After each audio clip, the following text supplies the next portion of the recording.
Hey guys, Trevy the Great here again with another 40k battle report. This was played over the Thanksgiving weekend. I did go back home from college so that I was able to take a visit to my local game store and play some people that I haven't seen in a while, so that was really fun. I stopped by my local game club as well and played a couple games there, but this is the one that I've decided to report. This is the best one I played all weekend. This one is ostensibly Blood Angels versus Dark Eldar. We're both taking very fast, very hard-hitting lists. The difference between our lists, though, is that my opponent has a lot of shooting attacks, and I don't really have a way to deal with those shooting attacks. So from the get-go, I knew this matchup was going to be pretty dicey.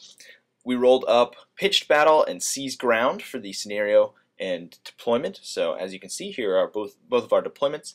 The Seized Ground, we rolled 5 objectives up, and the objectives are those little gun platforms from the Planet Strike kit that are dotted around the map. I think there's one in the center to the left of that building, one in the right corner just in front of that forest there, and one on the upper left-hand corner above that little ruin. And then I believe there are 2 more on the left-hand flank over there. Now, as you can see, we both deployed on the right-hand flank, so we'll probably be using our maneuverability to move over there and try to get some of those objectives. This is a 1,500 point game, so I took a little bit of a different list than I do normally.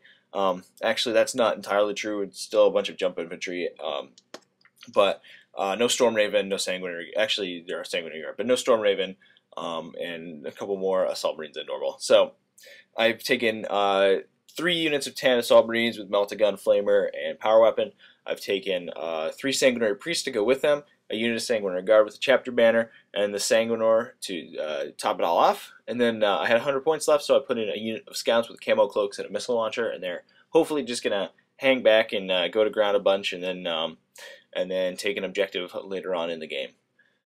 So like I said, my opponent's taking a really fast, hard-hitting list. He's got a lot of vehicles, a lot of transports, and a lot of Hellions, so obviously very fast. He's got 2 units of Venoms, 2 Venoms with units of Trueborn in them with Splinter Cannons, so they're going to be able to move around and put out an enormous amount of firepower. They have a ridiculous amount of shots. He has 2 Raiders with, I believe, Cabalite Warriors in them with Splinter Racks, again the Warriors of Splinter Rifles. He's got, I believe, 15 or so Hellions, and he's with them is I'm going to butcher it, but I think it's the Duke or the Baron, one of those weird Dark Eldar characters who makes them troops and gives them a bunch of special rules to boot. So he's also got 2 Ravagers and a unit of Reaver jet bikes. So as you see here, my opponent's sort of castled up in this corner. He's trying to draw me into that corner, and I've just deployed right opposite it. So hopefully I'll be able to get to grips with him pretty early on and do some damage with my superior fighting skills. So here's the bottom of round 1. As you can see, I've just moved my guys up behind that building to try to get some cover saves. I have 2 of my assault squads lined up in the front there to give my more important troops, like the Sanguinary Guard, some cover saves. Something that I completely underestimated in this game is how much ridiculous amount of shooting that the Dark Eldar can put out.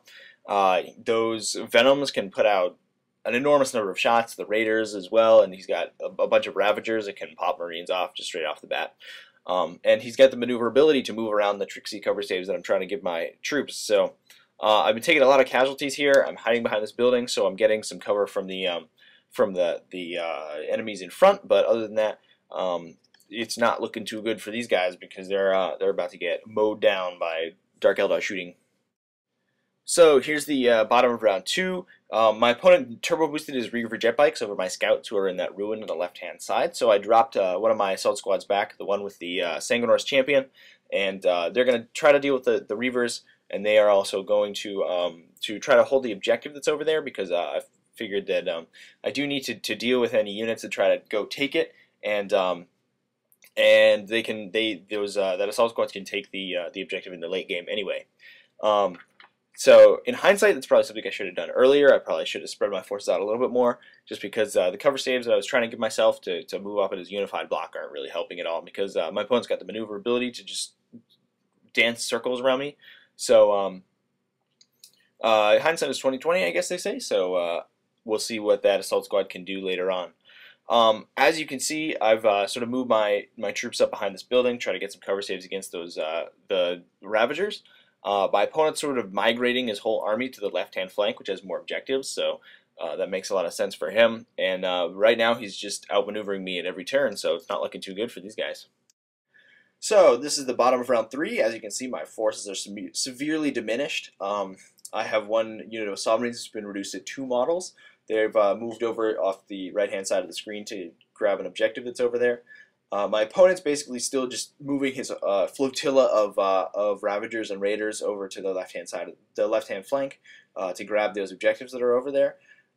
That, in hindsight, like I said again, that's probably something I should have seen coming, and I probably should have deployed over there to stop him from doing that. But there you go. The Raiders, the Reavers, sorry, ran over my assault squad on the right-hand side of the photo, the left-hand side of the photo there, and moved over to threaten the objective on the right-hand side. They're a little bit off screen right now. I joked my opponent that the Reavers' main purpose is to go into the corners of the board and annoy the enemy by making him move all of the equipment that you put in the corner of a board. So with in the face of all these casualties, I decided just to go all out and just to charge headlong into my opponent's units and try to do some damage rather than doing some tricksy maneuverability, because I probably have lost about half my army at this point. So the Sanguinor charged the Ravager on the right-hand side there. The Sanguinary Guard were just a little bit out, but I did move up an assault squad with a melta-gun, and they were able to get a shot off on one of the Vipers that are over there. I believe they stunned the Viper, and the Sanguinor stunned the Ravager. No, they shook the Viper, and the Sanguinor stunned the Ravager. So not as impressive as I thought they would be, but I'm just putting some pressure on my enemy, and hopefully I can kill some of those troops choices that are hanging out over there. Okay, so round 4, my opponent decided to respond to this headlong charge at the Dark Eldar lines by moving his Baron and his attendant Hellions over to assault me. He did some wounds from shooting, and he did assault. Although I had 2 Sanguinary Priests sitting in the Sanguinary Guard, he combo assaulted the Sanguinary Guard and the assault squad that were there. He ignored the Sanguinor, which is probably better for him. And he did a bunch of wounds, but I was rolling armor saves like a boss, and I only lost, I think, 1 Sanguinary Guard. So that was really good for me. I ended up winning the combat, but my opponent stuck fast with double 1s on his leadership test. So on my turn, I knew I needed to save the assault squad that were over there, and this is probably most of my forces, so I decided to try to take care of those Hellions pretty quickly. The Hellions were also a troops choice, so it would have been beneficial to take them out. So I charged the Sanguinor in, and I believe there were 7 Hellions left at this point. The Sanguinor killed 6 of them, and the rest of them just ran off the board, and the Sanguinor caught them and ran them down. So there you go. That's what happens when you mess with the Sanguinor. But that was pretty much all I could do on my turn, because most of my forces were involved in that combat. So we'll go on to turn 5. Okay, so turn 5, some stuff happened. I don't think I took many photos of this turn by accident, so you'll just have to bear with me. My opponent had a unit of Incubi that were hanging out in the forest over there. I forgot to mention that earlier. There were only 4 of them, and they were sort of a points filler for my opponent. And they ran up and they tried to assault the Sanguinor and do some wounds with their power weapons. Unfortunately, the Sanguinor had a higher initiative than they did, and he ended up killing 3 out of 4 before they could strike. The last one missed its attacks and then ran off the board, so pretty good for that. And then the Sanguinor used the consolidation move to move towards those Reaver jet bikes. So I started thinking about, because it is turn 5, I started thinking about how I could possibly pull a win out of this. I only have like 6 models up on the table at this point, because my Sanguinary Guard were left out of combat after the Hellions were annihilated, and they ended up getting killed by Darklance Fire, so they're dead. I have 1 Sanguinary Priest and 1 Scout left from repeated splinter rifle attacks from the 2 Raiders over on the left-hand side of the screen there in that ruin. And then I have 2 Assault Marines. 1 is sitting on the objective with a melta-gun on the right-hand side, and 1 is behind the building with another melta-gun. Incidentally, my melta-guns are good luck charms. So what I'm going to try to do is I'm going to try to move the Sanguinor up and wipe out those Reaver jet bikes, just because they could contest that objective over there on the right-hand side. I have that objective with that one assault marine. I'm going to move the assault marine behind the building up to take the objective that's next to the building, and then I'm going to run the sanguinary priest up to the objective on the left-hand side of the screen. Now there is an objective in that ruin in the very top center that my opponent has a raider sitting on, so he has that objective. But I will have 2 and he will have 1 at the end of turn 5, so we'll see how that goes. So the Sanguinor moved in to attack the Reaver jet bikes in my turn. He ended up rolling really well, doing 6 wounds right off the bat, and the Reaver jet bikes didn't do anything back, failed the leadership test, and ran away, and he caught them and wiped them out. So that was pretty handy of him, although now it's basically just down to the roll for the next turn. If it is a 3+, I will most likely lose the game, and on a 1 or a 2, I will win 2-1. So what's the roll going to be? Okay, so the roll was a 3+, so obviously the game went 1 more turn, and my opponent just fired at the Sanguinary Priest with the Ravager and killed him. At that point, there was, I don't think, any way for me to win, just because I had 2 Assault Marines. I mean, yay.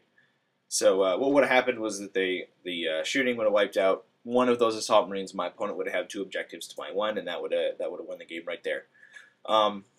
I was pretty happy with myself that I was able to almost pull it back turn 5.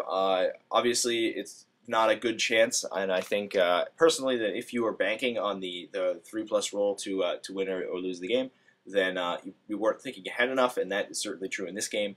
I don't know where my head was at the whole game, and I think I wrote an article on my blog about this. So if you guys read my blog, then you'll know all about this game. But I just basically, it was like, a couple pages just me complaining about how I'm out of practice and how I don't get good games up at college. So if you're near North Dartmouth, Massachusetts, then you should shoot me a message and we should play a game, because the gaming club here is pretty crappy. So yeah, what I talked to my opponent about this afterwards. Almost any other course of action besides what I took would have been a much closer game. If I had deployed on my left-hand flank with all the objectives on it, I would have forced my opponent to move to me. I would have had some cover against the shooting, and I would have fought on my terms, and I would have had more objectives by the end of the game. It would have been closer to the objectives, so I could grab them. If I had kept everything in reserve and used Descent of Angels to come in, I would have been messing with my opponent's plans. He would have had to move around the first turn or two, and then I would have jumped in and been able to destroy transports and things with melta guns. So the way I played the game, deploying on my right-hand flank, was completely ludicrous. I had no idea how I thought that would have been a good idea. I guess I was just thinking that I would deal damage rather than run for objectives, and I'm ashamed, to be honest. It was a bad decision. So that's how it goes. Hopefully, the next game I play, I'll be thinking a little clearer. And yeah, it was strange to have the tactical thinking come back into play on turn 4, where it would have benefited me if I had been thinking like that from turn 1. So that's how it goes. I'm sure everybody's had a game like that. But I hope you guys enjoyed this battle report. Check out my channel or my website, TrevyPlayingDevil.com, for more battle reports and some more awesome pictures of awesome models. So there you go.